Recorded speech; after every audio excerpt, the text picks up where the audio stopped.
ஸ்கின்ல வந்த கேன்சர் உள்ளதை வெளியே தள்ளக்கூடிய வழி. ஹோமியோ மருந்துல அப்படித்தான் சொல்றாங்க. நீங்க மருந்து சாப்பிடையில உங்க உடம்புல படபடையா வந்தால் மருந்து கரெக்டான ரெமடி உங்க உடம்புல உள்ள டாக்ஸிக்கை வெளியேற்றுதுங்கிறாங்க.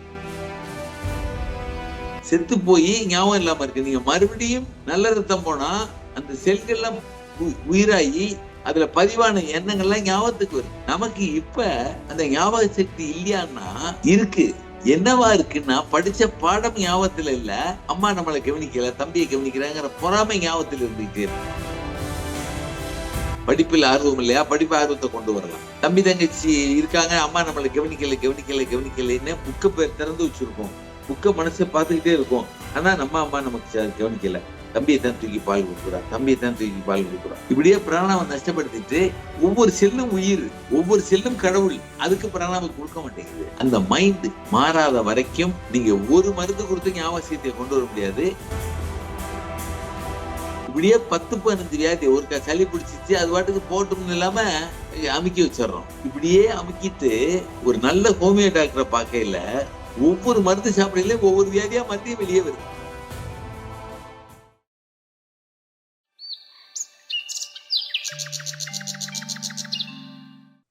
ஸ்கின்ல வந்த கேன்சர் உள்ளதை வெளியே தள்ளக்கூடிய வழி.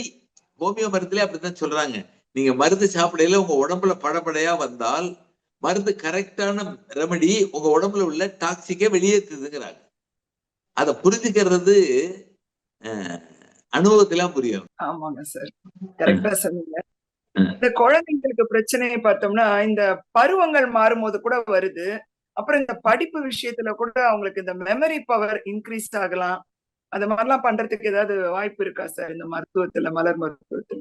மலர் மருத்துவத்துல அந்த அந்த அந்த குழந்தையோட உணர்வுகள் என்ன? தம்பி தங்கச்சி இருக்காங்க, நம்ம அம்மா நம்மளை கவனிக்கலைங்கிற பொறாமை உணர்வும் சகிப்புத்தன்மை இல்லைன்னா அதுக்குள்ள மருந்தை கொடுத்தோம்னா, அதாவது ஞாபக சக்தி அப்படிங்கிறது என்னன்னா, நமது மூளையில உள்ள செல்களுக்கு 24 மணி நேரமும் ஆக்சிஜன் கிடைக்கிற வரைக்கும் அந்த செல்கள் அவ்வளவும் உயிரோட இருக்கு. அந்த செல்கள் உயிரோட இருக்க வரைக்கும் உங்க ஞாபக சக்தி இருந்துகிட்டே இருக்கு. என்னத்தை படிச்சாலும் அந்த அந்த காந்த அலைகள் கார்பன் டை ஆக்சைடோட ரத்தம் போனா அந்த செல்கள் செத்து போயிருது.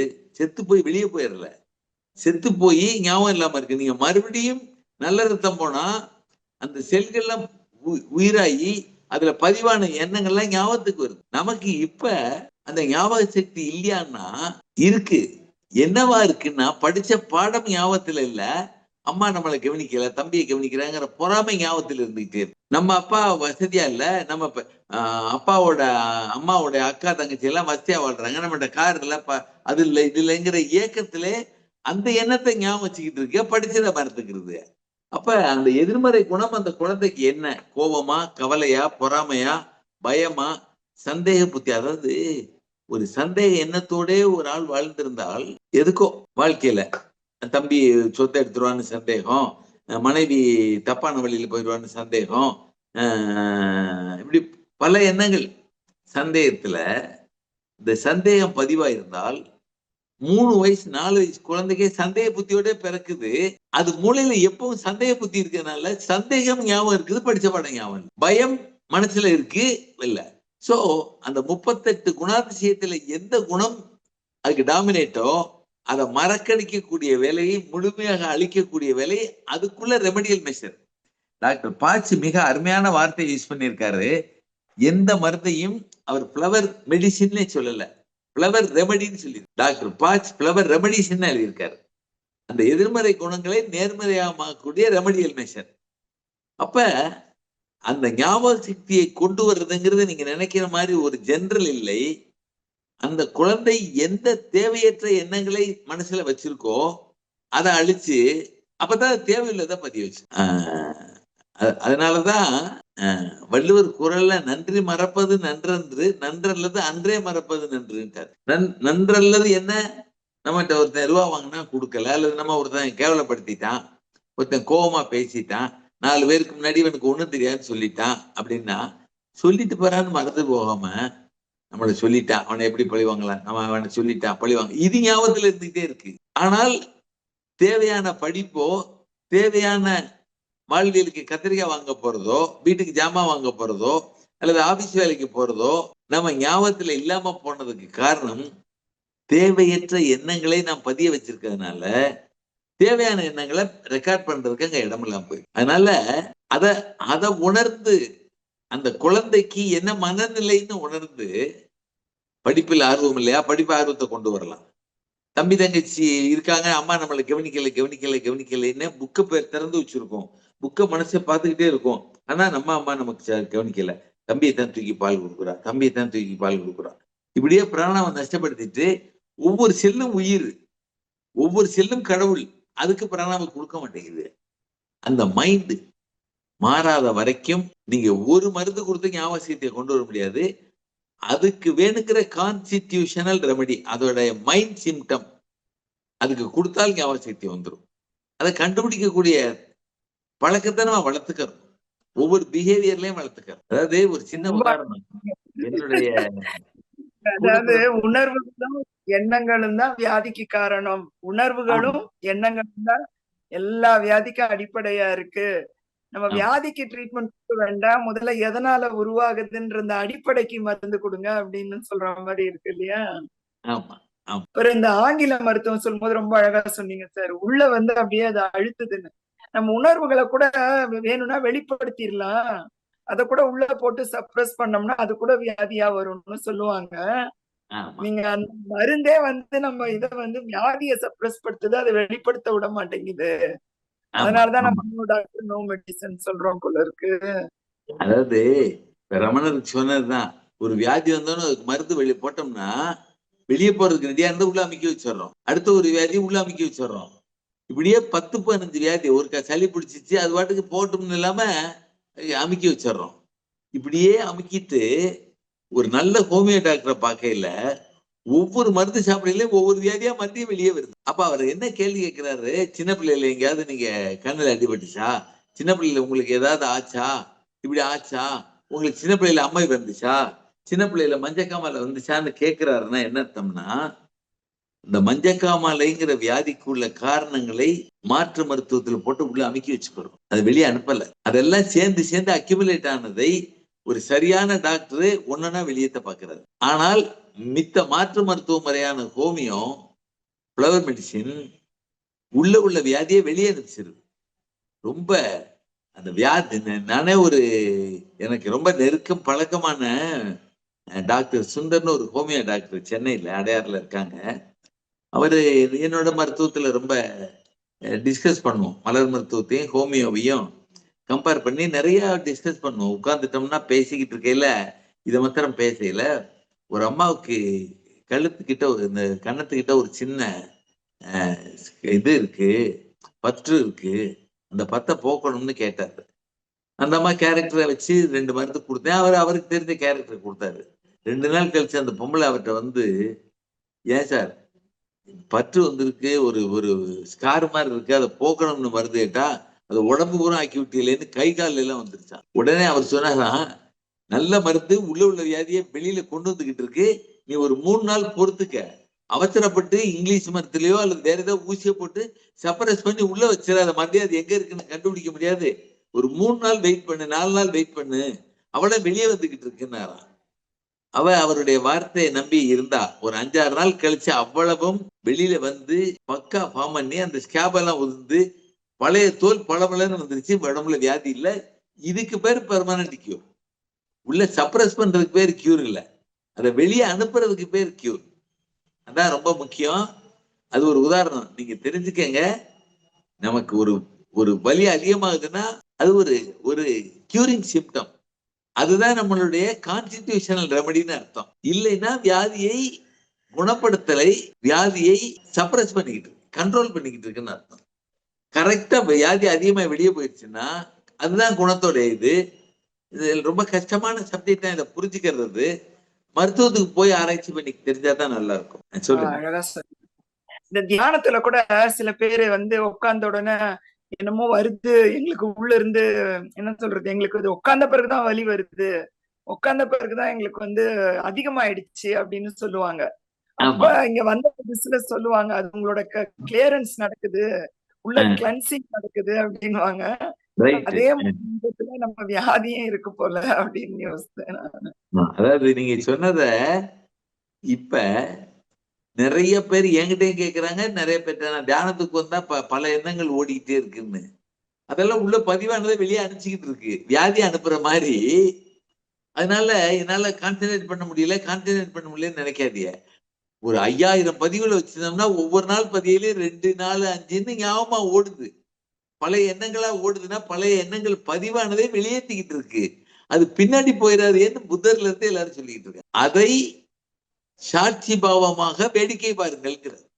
அப்படி தியானம் பண்ணல எனக்கு தொழில் பண்ண நினைப்பு வந்துச்சு. என் தம்பி என்னை படுத்துனது ஞாபகம் வந்துச்சு. எங்க மாமனார் என்னை சொன்னது ஞாபகம் வந்துச்சு. என்னால கான்சென்ட்ரேட் பண்ண முடியல. கான்சென்ட்ரேட் பண்ண குப்பையெல்லாம் வெளியே போய்கிட்டு இருக்குன்னு அர்த்தம். அதனால தியானம் பண்ண உடனே நான் எல்லா மூச்சை மாத்திரமே கவனிச்சுட்டு இருக்கணும்னு நினைக்காதீங்க. ஒவ்வொரு மூச்சு காற்றும் பழைய பதிவுகளை வெளியேற்றுவதுதான் அந்த ஞானமே ஒழிய, அதனால எனக்கு கான்சென்ட்ரேஷன் வரமாட்டேங்குன்னு விட்டுறாதீங்க. நீங்க டெய்லி பண்ண ஒன்னொன்னா வெளியே போகும்.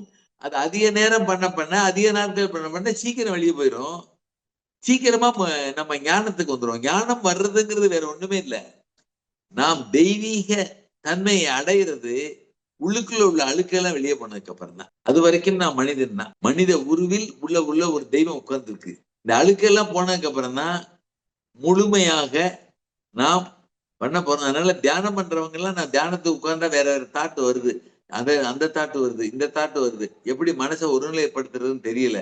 நீங்க ஒருநிலைப்படுத்திட்டியா அந்த குப்பையெல்லாம் வெளியே போய்கிட்டு இருக்குங்கிறத புரிஞ்சுக்கங்க. ரொம்ப முக்கியம். நீங்க என்னால மூச்சையே கவனிச்சுக்கிட்டு இருக்க முடியலன்னு சொல்லாதீங்க. நீங்க கவனிச்சுக்கிட்டு இருக்கிறதுக்கு ஒண்ணுன்னா வருது. allow it to go out. அவ்வளவுதான். அழகா சொன்னீங்க சார். இப்ப இந்த சின்ன பெண் குழந்தைகள் பாத்தீங்கன்னா, முன்னாடி எல்லாம் அந்த வயதுக்கு வருதுன்றது கொஞ்ச நாள் தள்ளி வரும்.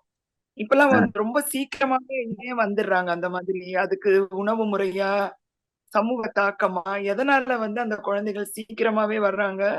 அதனால பின்னாடி எந்த உணவும் நம்மளை வாழ்க்கையில அது பாதிப்பை ஏற்படுத்துமா? இல்ல, நாம் சாப்பிடக்கூடிய உணவோ வெளியில இருந்து உள்ள போன எந்த பதார்த்தமும் ஒரு மனிதனை கெடுப்பதில்லை. அவனே உற்பத்தி பண்ணிக்கிட்டு இருக்கதான் கெடுக்குது. அப்ப தெரியாதனமா ஒரு பாய்சனஸ் கூட சாப்பிட்டோம்னு வச்சுக்கிறோம். அதுல பூச்சி மருந்து அடிச்சதா இருக்கலாம், இல்ல இதுல காய்கறியில இருந்த வெண்டிக்காயில இருக்க புழுவை சாப்பிட்டு இருந்திருக்கலாம். அந்த புழுவோட பாய்ச்சல் நம்ம உடம்புல இருக்கலாம். அதனால வயிற்றால போயிருக்கலாம். அத ஒரே நாளையில இந்த உடம்பு சௌரியம் பண்ணிடும். ஆனால் அந்த உணவை இட்டு பாதிப்பு இல்லை. வெளியே போன உணவு எது கெட்டதோ அதை இந்த உடம்பு தன்னை தானே சௌரியம் பண்ணக்கூடிய ஆற்றல் 1 நாள் 2 நாள்ல முழுமையாக செஞ்சிடும். ஆனால் உள்ளுக்குள்ள உற்பத்தி பண்ணிக்கிட்டு இருக்க பாருங்க எதிர்மறை எண்ணங்கள். அது கான்ஸ்டன்டா நமக்குள்ள ஓடி ஓடி ஓடி நம்மள உடம்பின் புனிதத்தன்மையை கெடுத்து வியாதியாகவும் வாழ்வியல்ல நல்ல வாழ்வியல் வாழ விடாமையும் ஆக்கிக்கிட்டே இருக்கு. அதனால வெளியில இருந்து போன உணவு, அந்த ஹோட்டல்ல வாங்கின சாப்பாடு, ஈமச்ச பண்டாரம், பலகாரம், அதை பாதிப்புகள் உண்டுன்னா கூட அதை இந்த உடம்பு முழுமையாக, இந்த ஆன்மா முழுமையாக கியூர் பண்ண முடியும். வெளியில இருந்து எந்த ஒரு பாம்பே கொத்துனா கூட அந்த விஷம் நம்ம உடம்புல இருக்க வேண்டிய அவசியம் இல்லை, நல்ல எண்ணங்களோட.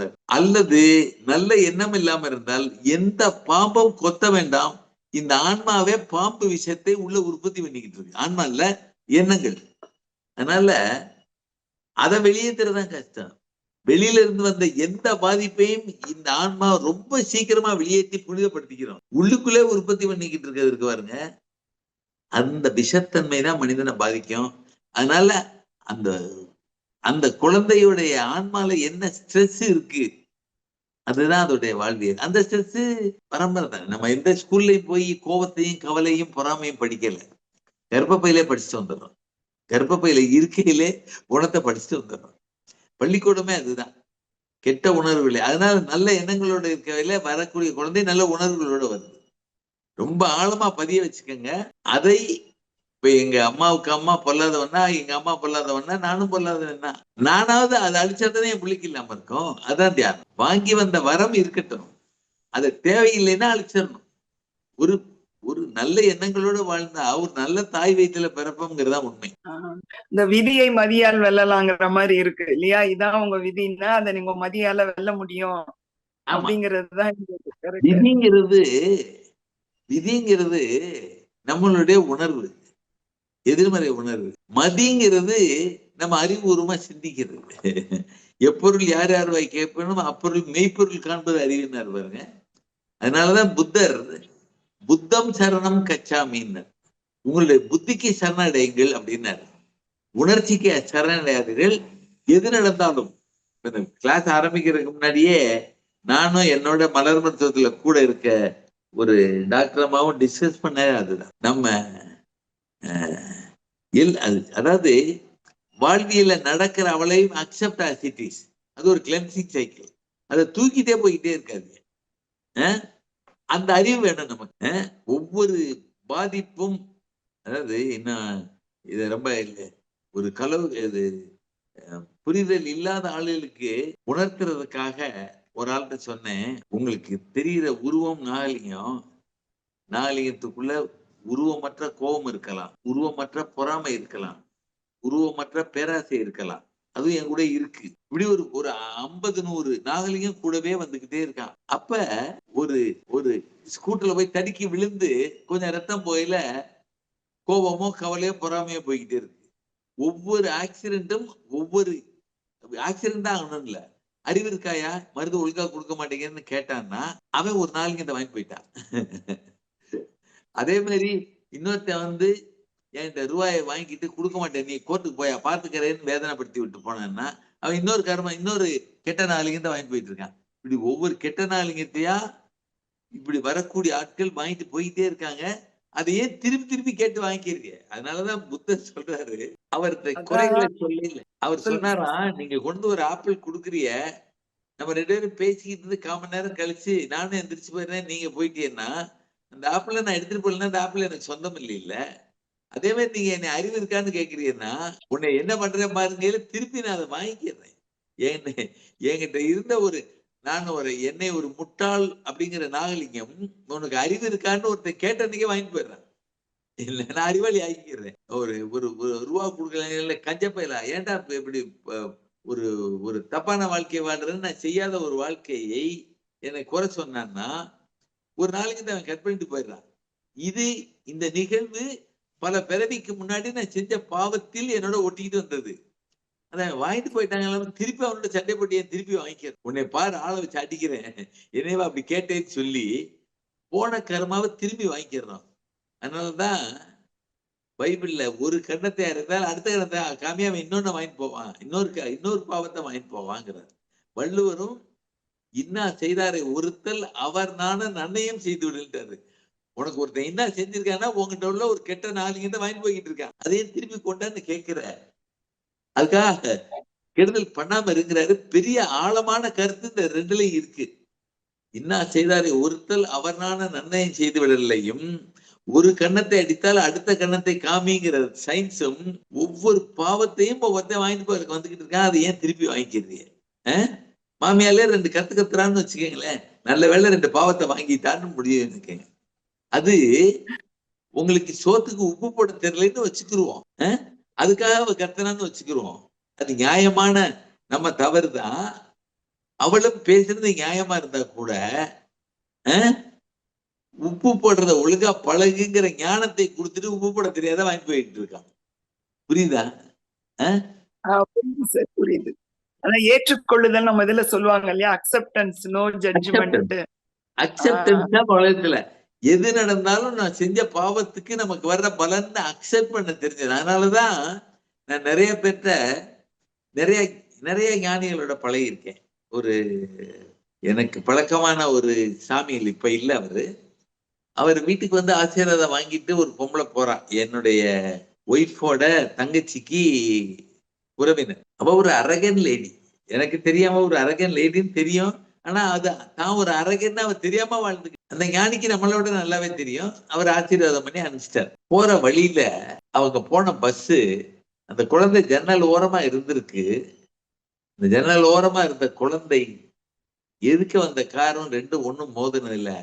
இந்த காதுல ஒரு சின்ன போர்ஷன் பிஞ்சு அடிபடல, வேற ஒண்ணும் இல்ல. காது மாத்திரம் அந்த இதுல கிழிச்சு ஒரு போர்ஷன் போயிடுச்சு. அதுக்கு போய் மருந்து இதெல்லாம் போட்டுக்கிட்டு கட்டிட்டு வந்துட்டாங்க. அடுத்த முறை வரையில அந்த பொம்பளை இந்த சாமியார்ட்ட கேக்குறா, சாமி உங்ககிட்ட தானே ஆக்சிடென்ட் வாங்கிட்டு போனேன், ஏன் என் பிள்ளை ஆக்சிடென்ட் ஆச்சுன்னு கேக்குறா. இப்படியெல்லாம் நடந்துருச்சுங்கிறா. அவருக்கு அர்த்தம் தெரியும். எதிர்மறை எண்ணங்களோட வந்த உன்னை, அந்த எதிர்மறை எண்ணங்களோட உன்னோட வந்த உன் குழந்தையும் அந்த ஆக்சிடென்ட்ல உயிர் போகாம அந்த பாவத்தை காதுல ஒரு பீசமத்தோட பிச்சை எடுத்திருக்குதுன்னு சொன்னா அவருக்கு சுயநலம் என்ன மாதிரி ஆயிடும். ஆனா அதான் உண்மை. அவரை பார்த்துட்டு வந்ததுனால உயிர் போகல, கை கால் போகல, ஒரு சின்ன போர்ஷன் பாவமாக வெளியே போயிருக்கு. ஆனா அவர் எவ்வளவு பாலிஸ்டா சொன்னாருன்னா, சர்டன் திங்ஸ்க்கு நம்ம காரண காரியம் எல்லாம் பண்ண முடியாது, நடப்புகளே அப்படியே ஏத்துக்கிறணும் அப்படின்ட்டாரு. ரொம்ப டிப்ளமேட்டிக் பதில். புரியுதா? நீ என்னைய பார்த்துட்டு போறதுனாலதான் பாதி பாவம் நான் வாங்கிட்டு உட்கார்ந்துகிட்டு இருக்கேன், உள்ள உயிரோட தப்பிச்சிருச்சுன்னு சொன்னா அதுதான் உண்மைன்னா கூட அதை புரிஞ்சுக்கிற ஞானம் அவட்ட இல்லைன்னு வந்து இதை கேட்கிறா. அவட்ட போய் இதை ஏன் சொல்றோம்னு, சர்டன் திங்ஸுக்கு நம்ம காரண காரியம் ஆராய்க்க முடியாது, அதை அக்செப்ட் பண்ணிக்கிறோம் அப்படின்ட்டாரு. இதுதான் மிகப்பெரிய உண்மை.